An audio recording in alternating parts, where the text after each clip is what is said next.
If I'm to give Prime Minister Justin Trudeau credit for one thing, while he's been in office, he has never ceased to surprise me in how he is willing to be shameless. He keeps finding new ways to be shameless that I could have never previously imagined.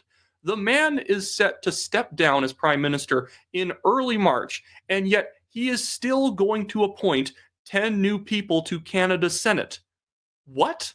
He has a sub 20% approval rating with the Canadian general public. His own party doesn't even like him, and he is still going to appoint 10 new liberals, I mean independent senators, to the Senate on his way out. He's not even fighting the next election. He's just leaving and going on vacation, and he's just going to put 10 random nutcases on the Senate before he leaves. And I think nutcase is the right word to use because he's been putting people like Dr. Christopher Wells on the Senate, who is a left wing gender theory radical. What?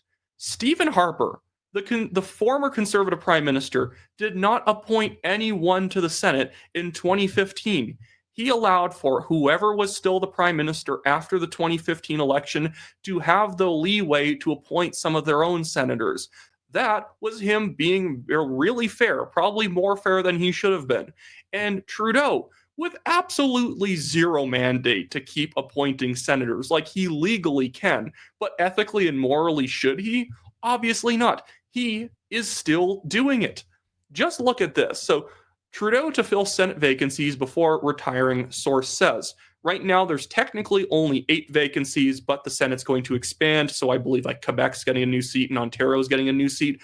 But this is the current scuttlebutt behind the scenes that he's going to appoint not only a bunch of new senators, but a bunch of new young senators, because as we know, once you reach 75 years old, you automatically step down from the Senate. And Trudeau is going to be able to put a bunch of people in the Senate who could be there for 30 plus years.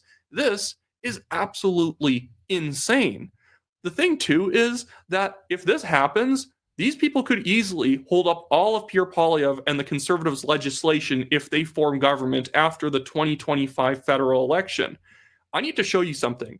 The one good thing that could come out of this is it might lead Canadians to want Senate reform. That this was so corrupt, this has been so unethically handled, that who can actually trust the makeup of the Senate if it's not just a bunch of spite appointments by unpopular prime ministers on their way out?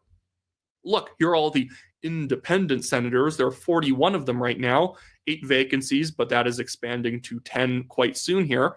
Right now, the independent senators almost have a majority. Then we have Canadian Senators Group, which I believe is some like flinky kind of half liberal, half red Tory Senate group. We have 12 conservatives, mostly Harper appointments. I think there might be a Campbell and a Mulroney one there too. We have the Progressive Senate group, which was also mostly liberal appointments. And then we have 12 non-affiliates, some conservatives, some liberals. But if Trudeau jams these 10 on, it will basically be a 3/4 center left to left Senate. If these people attempt to hold up anything from Pierre Poilievre and the Conservatives, they should immediately launch a constitutional reform movement to try and change the Senate to turn it into a triple E Senate. That it's equal, it's elected, and it actually has some accountability with the public. There's another E there I'm forgetting, but I think you got my point.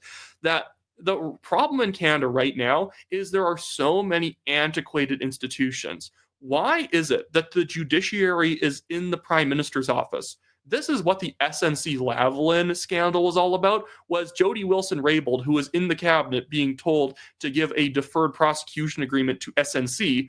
And technically, that's actually totally cool within the Canadian constitutional rules, because the justice minister is technically subservient to the prime minister, so he can order them to do whatever he wants. And it was only because Wilson-Raybould actually had some amount of integrity that she refused to do it. In the US, there is a reason why the judiciary is always supposed to be separate from the president's office. Even their AG can still not basically tell the judiciary what to do. That's one of those things where the judiciary can overrule them. In Canada, if the AG, the justice minister, just decides, we're not prosecuting them, well, it just doesn't happen. That's how insane things are. And in the Senate, too, the thing is, that people can't even name senators. I know some Canadian senators, mostly people like Huzak from Ontario, Denise Batters, I believe she's from Manitoba, a couple conservatives I recognize the names of. There's one conservative senator who stepped down recently because he reached the age of 75, Victor O, who's just a CCP plant. It was obviously he's a CCP plant. In fact, involved with the person who's suing me that I have that legal fund for, that they took a trip to China together and were guests of the CCP. The Senate is just full of old corrupt politicians, or there's some good people. Denise Batters and Hozak are perfectly fine, but it's full of just radical activists who could never get elected dog catcher anywhere because they're nutcases. Dr. Christopher Wells actually was involved in smearing me in Press Progress back when I was running in Calgary Signal Hill's conservative nomination. He said I was like a bigot and transphobic or something because I didn't believe this myth that there's like a bunch of trans oppression happening in Canadian schools right now. It's absolutely insane that these people get appointed. There's that like hacky radio show host, Adler, who get thrown in, and a lot of these other people like liberal senator, independent senator, Wu Pa. That guy is obviously another CCP plant. The Senate is where you put the worst people ever if you're the liberals. This thing needs to be reformed. I would love, maybe leave in the comments what you would like for the Senate. I think I would like to move to a Senate model that the US has. That the parliament outside of Quebec is mostly population balanced. And then the Senate, while giving maybe a little bit more to Quebec for that cultural nod, that every province has mega regions where Calgary has a senator, Southern Alberta has a senator, Northern Alberta has a senator, Edmonton has a senator, major cities get a senator, and then regions get a senator. That would be good. It's not perfectly population balanced, and it has a little bit more give for regions that don't tend to get a lot of representation when it comes to members of parliament, like Northern Ontario, like the territories. You can have one senator for all the territories. That gives them a lot of representation. That's fair. But the West also gets more representation, and you still only give one to Toronto, or maybe Toronto can have two. But it makes it so that population doesn't just rip Canadians off in a direction without regions having to be represented. That's why I actually like the American system. It's obviously not perfect. I like certain things Canada does more than the US. I like certain things the US does better than Canada. And in this case, I like the mix that the US has of population and region. The House in the US, the federal House, is purely population based, pretty much, except states get at least one House representative, even if it gives them more representation than like the California representative. So Wyoming is technically disproportionately represented because it only has like 400,000 people and it gets one representative, where a typical California representative is like representing 450,000 people. Doesn't really matter.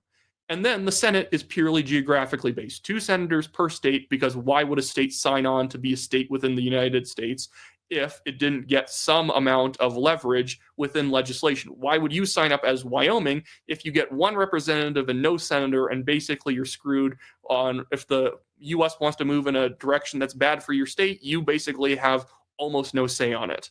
And then the presidency is a combination through the electoral college, where a state has as many electors as it has representatives and senators. So Wyoming gets 3, and then California would get all of its representatives plus its 2 senators.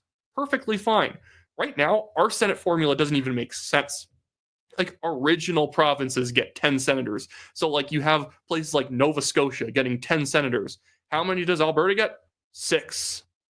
We even elect senators in Alberta. We try to. We basically vote on who we want the prime minister to select, people that the population wants, and Trudeau just ignores us. We should have, I think it's Pam something or other. I'm so sorry, I forget her name. We have people. Erica Barudis was one of the second place person in the Alberta Senate election. She should have been appointed, and we just get ignored because, prime minister gets to appoint whoever they want. And now Trudeau, on his way out, is going to make it so that, in theory, these people could hold up everything that the legislature wants to do, even if they technically rubber stamp stuff at the end of the day, knowing that if they don't rubber stamp it, then the Senate might get wiped out. They can still hold stuff up, force it back to the House to get revised or to get more considerations put in it, and they could slow down Poilievre's agenda by months 2 years and then ensure that whatever Polyev's accomplishments are in office are going to be far less than what he could have done if he didn't have to deal with the Senate. I think the Senate could be a good institution, but right now it is just a complete whack, like a circus of idiots. It's a circus of useless people who don't do anything outside of the few good senators like Denise Batters. Anyways, that's it for me today, guys. Truly, that's the last video today. I made 3 videos today, but there's so much stuff going on. I hope you understand why I had to talk about this. Leave a comment on what you would think a great Senate formula would be. Do we even need the Senate? What are your thoughts on that?